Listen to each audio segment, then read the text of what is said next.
Morning, Nigel. Is there a real eagerness for tomorrow night's match, given the frustrations of Saturday? I hope so, because the first half on Saturday was probably the worst we've been this season.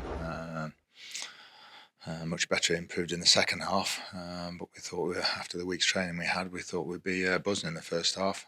But give credit to Stevenage. I thought they played very well, put an unbelievable goal in, and it's still taken that unbelievable goal to beat us. And also, first goal we've conceded in 4 games. First goal Christie's conceded, and it's flown in the top corner. So from that point of view, it's not too bad. Nobody's come and turned us over, sort of 2-3-0. And we had so many situations in the second half where we could have got an equaliser. Moving away, we're now 10 games into the new Sky Bet League One season. That's often when you hear people say, well, we can have a look at the table after 10 games. Is that what you've done? No, not really. 40, I think we'll have a look at it and see where we are come next April. No, 10 games doesn't really mean anything. I think at the higher levels, you see the Premier League taking shape at the top and the bottom already. But I don't think so much in League 1 and 2 that we can take too much notice at this stage. There's too many good teams below us who won't probably continue the form that they've shown in the first 10 games because they're better than that. What's the main ambition then heading into tomorrow? Get a result, positive result. I think with the next 3 games that we've got, the Wigan away, Birmingham, and then league games and Wrexham, I think before the break, we need to get a point or 3 somewhere.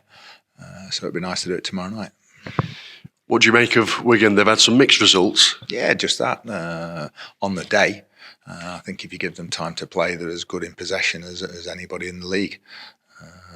And Dale Taylor, a lad on loan from Forest, we know well from watching him for the under-21s and everything. He was been on loan at Burton, and I think Wickham is a very, very good finisher. And you'll be backed by a fantastic following. At least 1,500 Stags fans have already bought tickets, and there's the pay on the night option as well. Well,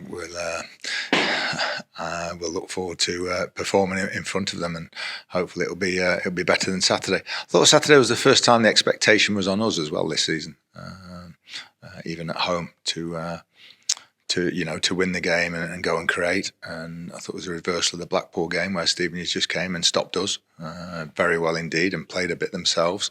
So it was the opposite to the game 2 weeks ago. But the onus will be on Wigan on Tuesday night.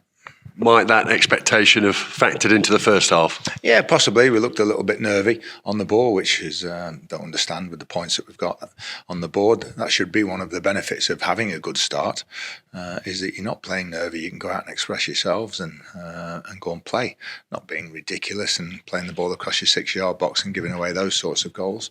But people should be going with the ball and trying to create, certainly more than we did in the first half. But it was a different second half. I thought you saw much, much more like us.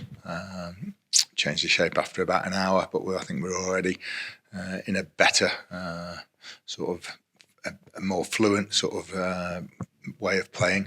But I thought the change just helped us a little bit in the last half an hour.